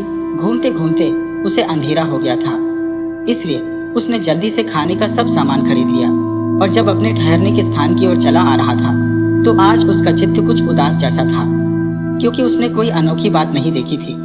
वह सोच रहा था कि रोज की भांति मैं आज पटेल जी से क्या पूछूंगा। यही विचार करता हुआ वह बस्ती के बाहर आया। यहाँ से उसके ठहरने का स्थान थोड़ी ही दूर था। अंधेरे में जब अपने दाहिनी ओर नजर डाली तो उसे एक बहुत बड़ा तालाब दिखाई दिया। वह तालाब की ओर देख ही रहा था कि उसे आकाश मार्ग में कुछ प्रकाश होता हुआ दिखाई दिया, जो धीरे धीरे उसी की ओर आ रहा था। यह देखकर उसे बहुत कौतूहल हुआ। थोड़ी देर में उसने देखा कि वहां एक उड़न खटोला रुका और उसमें से स्वर्ण कुंडल और राजसी वस्त्र धारण किए हुए एक पुरुष उतरा। तब उसकी समझ में आया कि उसे जो प्रकाश दूर से दिखाई दे रहा था, इसी खटोले से उतरने वाले महापुरुष के मुख्य मंडल की ज्योति थी। वह पुरुष उड़न खटोले से उतरकर 3-4 कदम चला होगा कि वही पास खड़े एक मुर्दे के पास पहुंच गया। पुरुष अपने हाथ में एक फरसा लिए हुए था। उसी से वह उस लाश में से मांस काट काट कर खाने लगा और जब उसका पेट भर गया तो तालाब से जल पिया और अपने उड़न खटोले में बैठ गया। उड़न खटोला ऊपर को उड़ गया। इस तरह वह तेजस्वी पुरुष जिधर से आया था उधर को ही चला गया। इसके बाद जो कटी कटी लाश वहां पड़ी थी वह भी गायब हो गई। यह सब कुछ देखकर बुलाकी दास के आश्चर्य की सीमा न रही। वह विचार करने लगा कि उड़न खटोले से उतरने वाला आदमी देखने से तो कोई देवता विद्याधर या गंधर्व ही मालूम पड़ता था और इतना तेजवान था कि उसके मुख्य मंडल का उजाला सब दिशाओं को प्रकाशित कर रहा था। वह शव से मांस काट कर खा रहा था। यही बुलाकी नाई के आश्चर्य का कारण था कि ऐसा तेजवान पुरुष शव का मांस क्यों खा रहा था। फिर उस आदमी के जाने के बाद वह मृत व्यक्ति भी गायब हो गया। अपने मन में नए नए विचार बनाता हुआ बुलाकी गंगाराम के पास गया और उनके सामने सामान रख दिया और कहने लगा कि आज मैं एक ऐसी अद्भुत बात देख कर आया हूँ जिसका जवाब आप कभी नहीं दे सकते हैं। इस कारण मेरी राम राम लो, मैं अपने घर जा रहा हूँ। इतनी सुनकर पटेल कहने लगे, तुम्हें मालूम है कि तुमने अब तक जितनी भी अजीब बातें देखी हैं उनका जवाब मैंने दिया है। आज भी तुम्हारी बात का जवाब दूंगा, लेकिन पहले खाना बना खा लो, बाद में पूछना। गंगाराम की बात सुनकर बुलाकी पास के झरने से पानी भरकर लाया और बर्तन साफ किए, चूल्हा चिताया, साग बनाकर चढ़ाया और आटा गूंथा। जब साग बन गया तो पटेल जी पराठे बनाने लगे। जब वह भोजन बनकर तैयार हो गया तो दोनों ने आनंद पूर्वक भोग लगाया। फिर बुलाकी ने पटेल जी का बिस्तर लगाया और हुक्का भरकर उनके सामने रखा। जितनी देर में पटेल जी ने हुक्का पिया, बुलाकी ने सब बर्तन साफ किए और अब अपना सामान संभाल कर रखा। फिर बुलाकी धीरे धीरे पटेल जी के पैर दबाने लगा। पांव दबाते दबाते जब पटेल जी को नींद आने लगी तो वह बोला, पहले मेरी बात का जवाब दो, बाद में सोना। इतनी बात सुनकर गंगाराम पटेल बोले, हाँ बताओ, तुम्हारी ऐसी कौन सी अनोखी बात है जिसका जवाब सुनने के लिए तुम इतने बेचैन हो रहे हो। तब बुलाकी ने उड़न खटोले से उस महापुरुष के उतरने के बाद सारा देखा हुआ हाल बयान कर दिया। बुलाकी की इस प्रकार की बात सुनकर गंगाराम पटेल कहने लगे कि आज वास्तव में तुमने एक विचित्र घटना देखी है। इसे जो सुनेगा आश्चर्य ही करेगा। मैं तुम्हें अब उस तेजस्वी पुरुष के विषय में सब कुछ बताता हूँ, तुम ध्यान लगाकर सुनो। जिस तरह फौज में नक्कारा विशेष महत्व रखता है, उसी प्रकार किस्सा कहानी में हुंकारा का महत्व है। जब तक तुम हुंकारा देते जाओगे मैं बात कहता चलूंगा और हुंकारा बंद होते ही मैं बात करना बंद कर दूंगा। बुलाकी ने हुंकारा भरना स्वीकार कर लिया। गंगाराम पटेल वह कहानी आरंभ करते हुए बोले, हे बुलाकी, तुम्हें अब मैं जो कुछ बताता हूँ वह सुनो। एक राजपूत था। बचपन से ही उसकी तंदुरुस्ती बड़ी अच्छी थी। मलाई करने कराने का उसे बड़ा चाव था। व्यायाम करता था और कुश्ती भी लड़ता था। उसने बड़े बड़े पहलवानों की कुश्ती में पछाड़ा था। वह ब्याह लायक हुआ तो राजा ने उसका विवाह करने का विचार किया। जब राजकुमार को यह बात मालूम हुई तो उसने कहा, ब्याह रचाने का पिता, छोड़े आप विचार, ब्रह्मचर्य पालन करो, ली मैंने चित्तधार। इस पर राजा ने राजकुमार से कहा, बिन ब्याह के सुध मेरे चले न वंश अगार, ब्याह रचा ओहे कुमार बना रहे परिवार। राजा बोला, हे पुत्र, तुम मेरे इकलौते पुत्र हो, अगर ब्याह नहीं करोगे तो हमारा वंश डूब जाएगा। इस प्रकार राजा ने समझा बुझाकर उसका विवाह कर दिया। थोड़े दिन बाद राजा का स्वर्गवास हो गया और राजकुमार को राजगद्दी मिली। पुत्र होने के बाद उसका मन राजकाज में नहीं लगता था। वह सांसारिक जीवन से मुक्त होकर भगवान का भजन कर मुक्त पद प्राप्त करना चाहता था। उसके बाद उसने अपनी पत्नी और मंत्रियों को राजकाज सौंप दिया। अपने नगर निवासियों तथा पारिवारिक जनों को समझा बुझा और धीरज बंधाकर राज्य छोड़कर चला गया। उसने इधर उधर तीर्थों के दर्शन किए और पवित्र सरिता सरोवरों में स्नान किया। एक अच्छे महात्मा को गुरु बनाकर उनसे दीक्षा ली। वह संत समाज में विचरण करने लगा। वह एक बड़ा सदाचारी व्यक्ति था। उसकी आत्मा पवित्र थी। उसने कभी किसी पर स्त्री को बुरी नजर से भी नहीं देखा था। जब वह इस प्रकार देश के सभी तीर्थ कर चुका और उसकी विचरण करने की इच्छा समाप्त हो गई, तो वह एक पर्वत पर आया और सुंदर तालाब एकांत में देखा तो वहां रहकर उसने तपस्या करने का विचार किया। जब उसे भूख लगती थी तो फल फूल लाकर खा लेता था और सरोवर से पानी पी लेता था। भगवान के भजन में तल्लीन रहने से उसके मुख पर तेज चमकने लगा था। उसने कभी किसी प्राणी को कष्ट नहीं पहुंचाया, किंतु इतना सब कुछ करने पर भी उसने कभी साधु महात्मा दीन अथवा अतिथि को खाने के लिए नहीं पूछा। खुद अपनी भूख का ध्यान रखा और परलोक सुधारने के उपाय में लगा रहता। कोई साधु संत अगर उसके आश्रम पर आज ही जाता था तो वह उससे खाने को नहीं पूछता था और एकांत में बैठकर अकेला अपना पेट भर लेता था। दीर्घ काल तक जीवित रहने के पश्चात उसकी आयु जब पूरी हुई तो धर्मराज के दूत उसे अपने दिव्य रथ में बैठकर दिव्य लोक में ले गए। अपने कर्मों के फल से उसे उत्तम लोक की प्राप्ति हुई। सुंदर स्त्री तथा वाहन वैभव सब उसको वहां प्राप्त था, परंतु वहां उसे खाने को कुछ भी नहीं मिला करता। कुछ समय तो उसने भूखे रहकर बिताया। एक दिन ब्रह्मा जी से जाकर उसने निवेदन किया कि मुझे उत्तम लोक, धन, वाहन, वैभव तथा स्त्री, आज सर्व सुख तो प्राप्त है, परंतु मेरे खाने के लिए कुछ भी नहीं है। इसका क्या कारण है? उसकी यह बात सुनकर ब्रह्मा जी समझाकर कहने लगे कि तुमने अपने अच्छे कर्मों के पुण्य से यह उत्तम लोक तो प्राप्त कर लिया, परंतु कभी भी किसी ब्राह्मण, साधु, संत तथा भूखे को भोजन नहीं कराया। सदा अपना पेट पालने में लगे रहे हो, इसी कारण तुम्हें यहाँ भोजन नहीं मिल पा रहा है। भोजन उन्हीं को प्राप्त होता है जो भोजन का भी दान करते हैं। ब्रह्मा जी की ऐसी बात सुनकर वह कहने लगा कि आप मुझे ऐसा उपाय बताएं जिससे मैं भूख से ना मरूं। तब ब्रह्मा जी कहने लगे कि तुम जिस सरोवर पर रहते थे, जहाँ तुमने तप किया था, तुम वही रात में जाया करो और वहाँ तुम्हारी अपनी लाश ही तुम्हें रखी मिला करेगी। तुम उसी में से मांस काट कर खाओ और तालाब का पानी पीकर अपनी भूख प्यास मिटाओ। हे बुलाकी नाई, यह वही पुरुष तुमने आज मुर्दे का मांस खाते हुए देखा है, जिसका हाल मैंने सुनाया है। देखो, रात अधिक हो गई है, अब सो जाओ, सवेरे जल्दी उठकर आगे चलेंगे।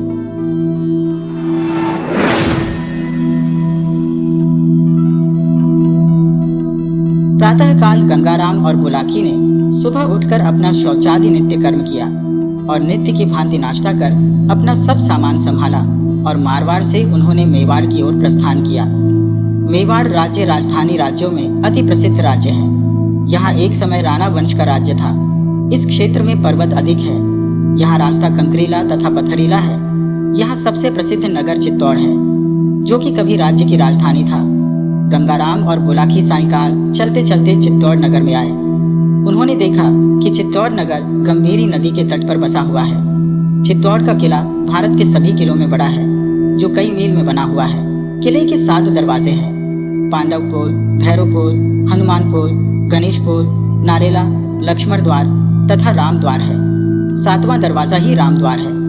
यहीं से किले के अंदर प्रवेश करते हैं। किले के भीतर पद्मिनी का महल, रतन सिंह का महल, फतेह सिंह का महल, शिव मंदिर, काली मंदिर, मीराबाई का मंदिर, जैन मंदिर, विजय स्तंभ तथा 4 भुजा आदि के प्रसिद्ध मंदिर तथा कुछ बावड़ी और कुंड आदि है।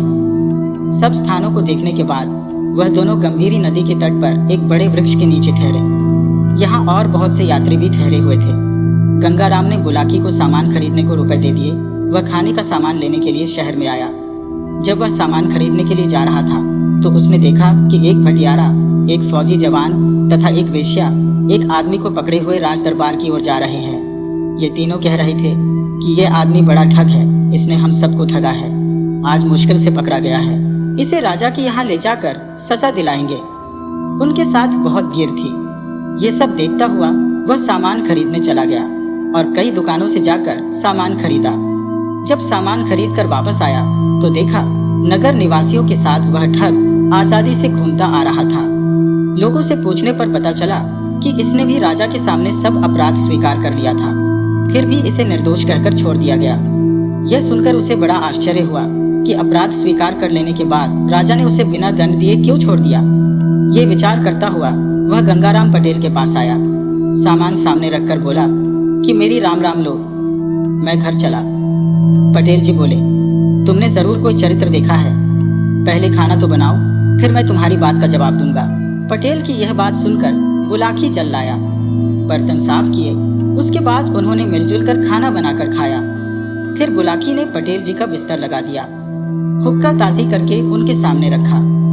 जब तक पटेल जी हुक्का पीकर आराम करने लगे तब तक बुलाकी ने बर्तन साफ कर सब सामान संभाल कर रखा। फिर वह पटेल जी के पैर दबाने लगा और पटेल जी से बोला, आपने मेरी बात का उत्तर देने को कहा था, तो अब उत्तर दीजिए। जब पटेल जी ने कहा कि पहले अपनी आज की देखी हुई अजूबी बात तो सुनाओ, बुलाकी की सारी बात सुनकर गंगाराम पटेल बोले कि मैं बात कहूँ तो तुम हुकारा देते रहना। पटेल जी बोले, सुनो, एक जाट बहुत गरीब हो गया था। उसके पास जब कुछ नहीं रहा तो वह अपनी टूटी हंडिया और थोड़े से चावल बांधकर अपने घर से चल दिया। चलते चलते एक सराय में जाकर ठहरा और भटियारी से कहा कि हमारे यह चावल हमारी हंडिया में ही बनाना, मैं जब तक घूम कर आ रहा हूँ। भटियारी ने उस छोटी सी हंडिया में चावल पकने रख दिए। वह आदमी कहीं बाहर नहीं गया, उसी के घर में छिपकर बैठ गया और भटियारी को छुपे छुपे देखता रहा। जब चावल पक गए तो भटियारी का लड़का बोला, थोड़े चावल मुझे दे दो। भटियारी ने 2 चम्मच चावल उसे खाने को दे दिए। थोड़ी देर बाद दूसरा लड़का आया, उसने भी भटियारी से चावल मांगे। भटियारी ने 2 चम्मच चावल उसे भी दे दिए, वह भी खाकर चला गया। वह आदमी यह सब देखता रहा, फिर निकलकर बाहर आया और भटियारी से चावल खाने को मांगे। भटियारी ने उसकी हंडिया उसके सामने लाकर रख दी।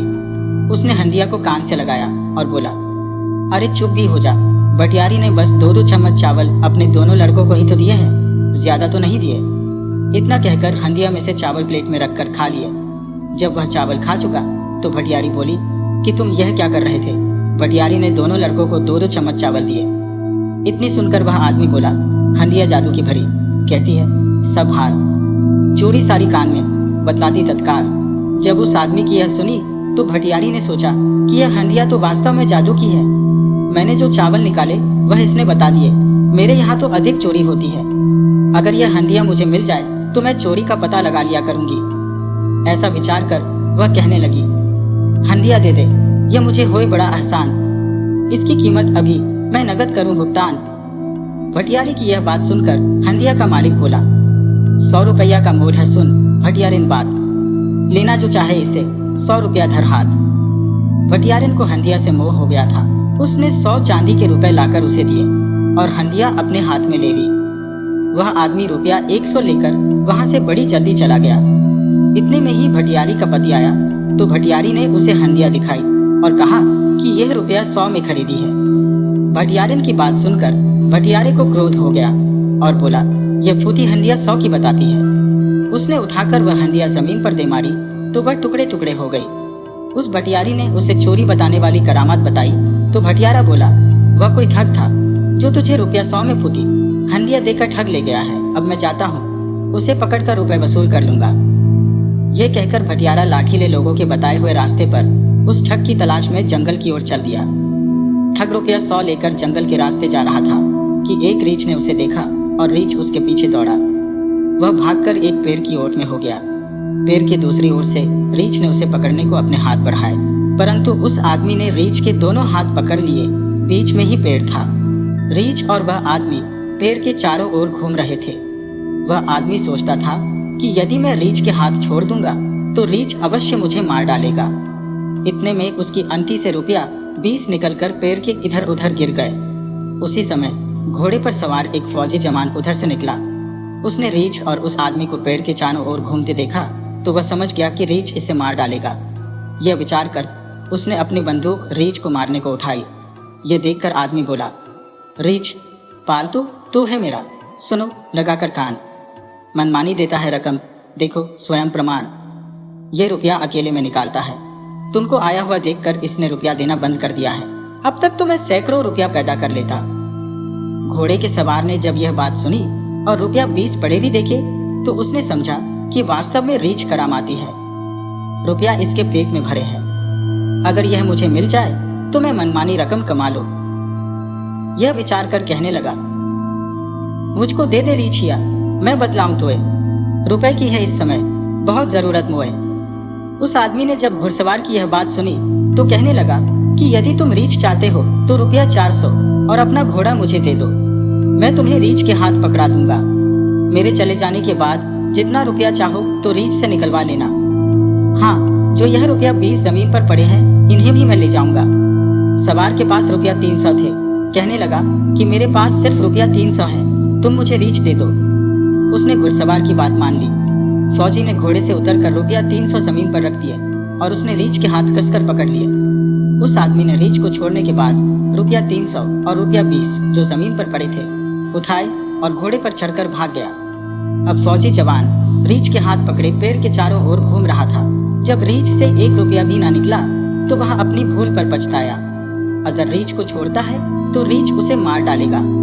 इस कारण वह उसके हाथ पकड़े पेड़ के चारों ओर घूमता रहा। इतने में वह भटियारा बोला, वह आदमी जो तुम्हारा घोड़ा और रुपया ले गया बड़ा ठग है।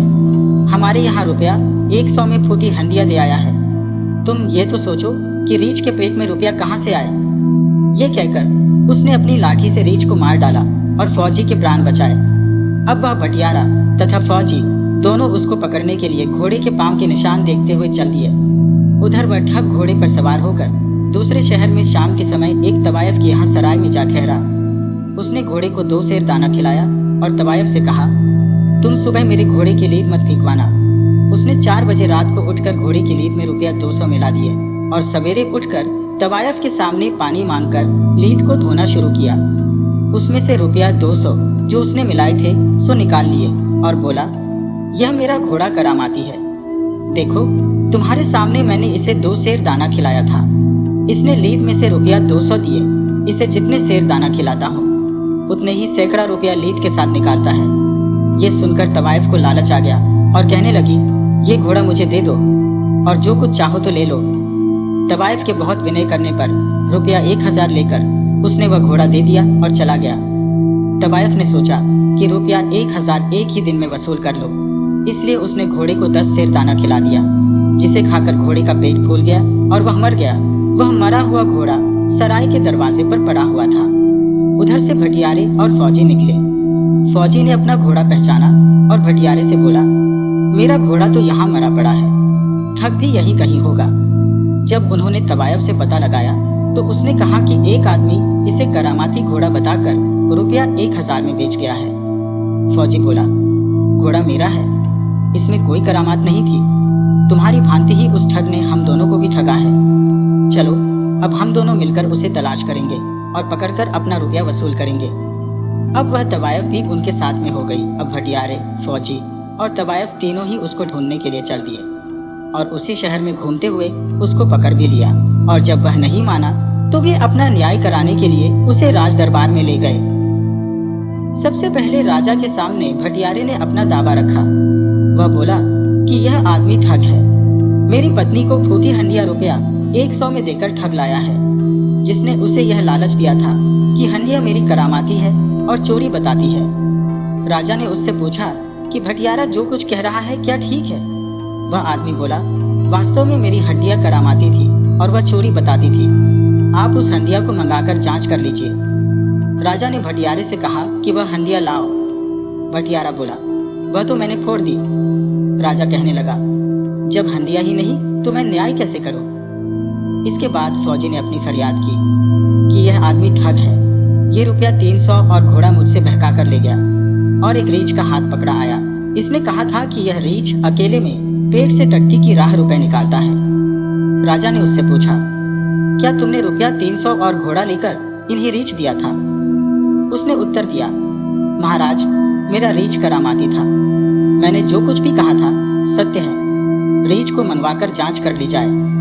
भटियारा बोला, उसको मारकर तो मैंने इसकी जान बचाई है। राजा बोला, तुम्हारे मामले में भी यह निर्दोष है, क्योंकि तुमने रीछ मार दिया है। इसके बाद तवायफ ने कहा, यह 1000 रुपए में अपना घोड़ा मुझे इस शर्त पर बेच आया था कि इसे जितने सेर दाना खिलाते हैं उतने 100 रुपए लीद के साथ देता है। इस प्रकार इसने मुझे धोखा दिया है। ठग बोला, श्रीमान जी, घोड़े को मंगाकर आप मेरी सांड झूठ की जांच कर लें। वैसे मेरी बात झूठ हो तो मुझे कठोर सजा दीजिए। राजा के पूछने पर तवायफ ने बताया कि घोड़ा तो मर गया है। राजा ने कहा, बिना घोड़े के फैसला क्या करूं?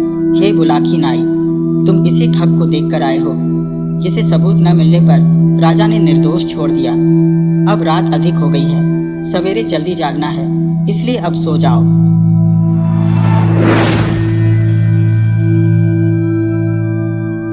प्रातःकाल गंगाराम पटेल और बुलाकी ने सोते से जगने के बाद अपना नित्य कर्म किया। तब बुलाकी कहने लगा कि अब तो अपना गांव भी यहाँ से करीब ही है। भगवान की कृपा से हमारी यात्रा भी सकुशल पूर्ण हो गई है। बुलाकी की बात सुनकर गंगाराम बोले, हे बुलाकी, यहाँ से हम नारायणी धाम होकर घर चलेंगे। गंगाराम की बात सुनकर बुलाकी पूछने लगा कि यह नारायणी धाम कहाँ है और वहाँ कौन सी देवी है और वह क्यों प्रसिद्ध है? पटेल जी बोले कि नारायणी धाम में कोई देवी नहीं है, यह एक सती का स्थान है और भानगढ़ के पास है। कहते हैं कि एक पति पत्नी जो उस स्थान से होकर गर्मी के दिनों में जा रहे थे तो वह वही एक पेड़ के नीचे आराम करने लगे। पति को नींद आ गई, स्त्री पास बैठी थी। उस समय एक काले नाग ने आदमी को डस लिया। स्त्री बहुत दुखी हुई और उसने सोचा कि मेरे पति का प्राणांत हो चुका है, अब मेरा संसार में जीवित रहना व्यर्थ है। मैं यहाँ अपने पति के साथ ही सती हो जाऊं तो उचित होगा। कुछ ग्वारियां वहाँ अपनी गाय भैंस चरा रही थी। स्त्री ने कहा कि तुम्हारी बड़ी कृपा होगी जो यहाँ कुछ लकड़ी इकट्ठा कर दो, जिससे मैं पति के शरीर के साथ सती हो जाऊं। गवरियों ने उसकी सहायता की। कुछ लकड़ी इधर उधर से इकट्ठी कर दी। अपने मृतक पति के शरीर को लेकर साध्वी स्त्री चिता में बैठ गई। उस चिता में अपने आप आग लगी तो ग्वारियों को बड़ा आश्चर्य हुआ। तब उन्होंने उसे देवी का रूप समझा।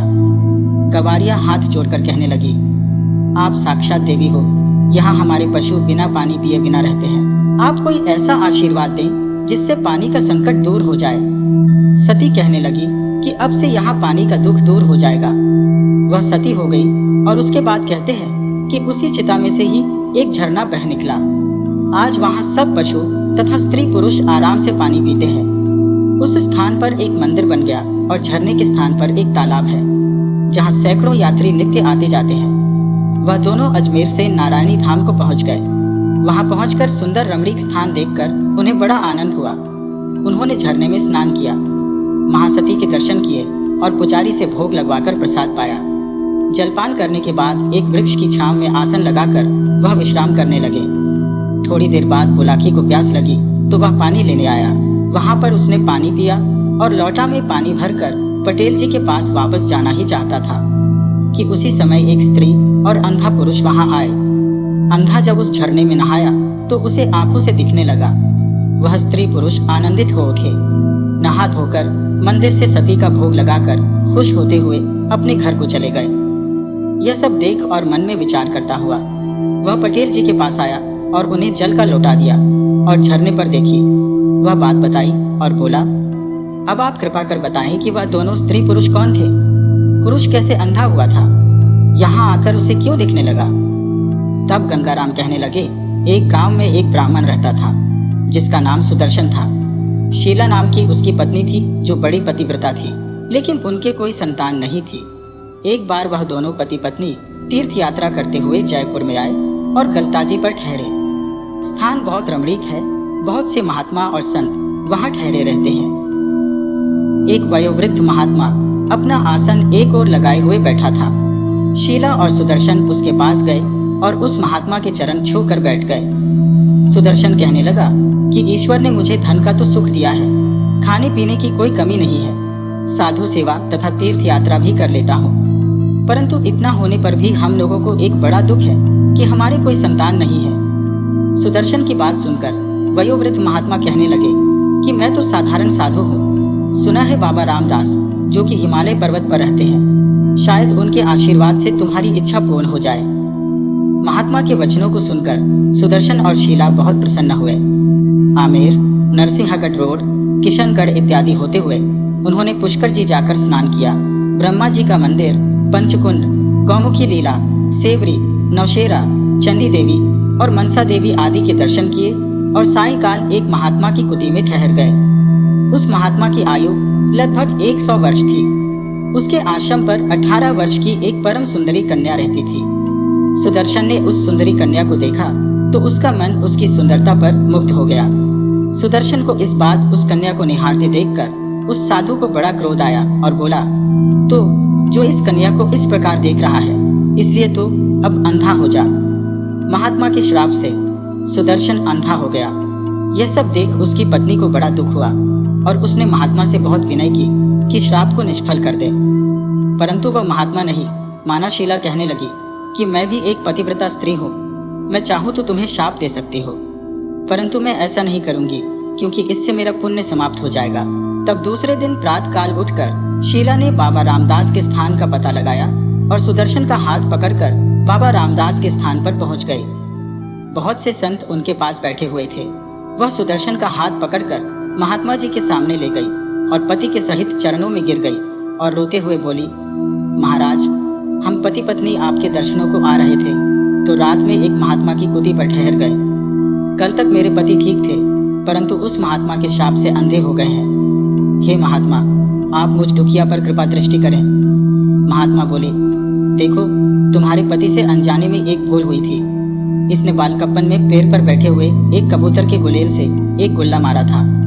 उस कबूतर की आंख फूट गई थी। इसी पाप से आज तुम्हारा पति उस महात्मा के श्राप देने से अंधा हो गया है। तो बड़ी धर्मपरायण पतिव्रता स्त्री है। पतिव्रताओं की शक्ति का भगवान भी पार नहीं पा सकते। तो अपने पतिव्रता धर्म की शक्ति से उस महात्मा का मनमाना अपकार कर सकते थे, परंतु तूने कुछ भी नहीं किया। महात्मा कहने लगे, बेटी, जो करता है भगवान अच्छा ही करता है। मनुष्य तो एक निमित्त मात्र है, उसका तो बहाना हो जाया करता है। अच्छे कर्मों का फल अच्छा ही होता है। तेरे पति को उस महात्मा ने शाप दिया है, मैं उसके साथ का निष्फल नहीं बना सकता। हाँ, मैं तुझे एक ऐसा उपाय बताता हूँ जिससे इसको दृष्टि पुनः प्राप्त हो सकती है। तेरे भाग्य के विषय में भी मैंने पता लगा लिया है। अब तू नारायणी धाम से अपने घर को वापस जाएगी तो 2 वर्षों में तेरे एक पुत्र रत्न उत्पन्न होगा और उसके बाद में एक एक करके पुत्री तथा एक पुत्र और होंगे। हे बेटी, तुम अपनी पतिव्रता धर्म को इसी प्रकार निभाना जिस प्रकार अब तक निभाया है। बाबा रामदास के इन वचनों को सुनकर सुदर्शन तथा शीला बहुत प्रसन्न हुए और आशीर्वाद लेकर चल दिए। हे बुलाकी भाई, तुम उसी सुदर्शन को आज देखकर आए हो जो अंधे से सोचता हुआ है। अब तुम्हारी सब शंका दूर हो गई होगी। रात भी अधिक हो गई है, इसलिए सो जाओ। सवेरे उठकर घर चलना है। सुबह शौचादि से निवृत्त होकर दोनों ने अपने घर जयपुर की ओर प्रस्थान किया। रेलगाड़ी छुप छुप करती भागी जा रही थी। पटेल जी के सामने बैठा बुलाकी खुशी से झूम रहा था। पटेल जी ने पूछा, बुलाकी, तुम्हें यात्रा पसंद आई? बुलाकी बोला, हाँ महाराज, आपके साथ मैंने जितनी भी यात्राएं की हैं उनमें मुझे सबसे अच्छी लगी है। जो कथाएं आपने सुनाई है मनोरंजक ही नहीं थी, बल्कि उनमें शिक्षा तथा ज्ञान की बातें भी भरी थी। मैं आपका जन्म जन्म तक आर्णी रहूंगा। गंगाराम पटेल हंसकर बोले, अब की बार मेरे मन में ब्रज की यात्रा के लिए मथुरा जाने की इच्छा है। देखो परमात्मा कब ऐसा शुभ अवसर देंगे। भवन में अनेकों मणियां लगी हुई थी जिनसे कि अद्भुत प्रकाश होता था। स्वर्ग जैसे समस्त सुखों के साधन उस भवन में उपलब्ध थे। अप्सरा अपने साथियों सहित उस तपस्वी सहित निवास करने लगी।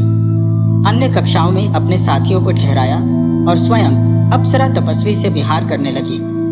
जब भी तपस्वी को संगीत सुनने की इच्छा होती है तभी अप्सरा अपने साथियों सहित वहां गाना बजाना आरंभ कर देती है।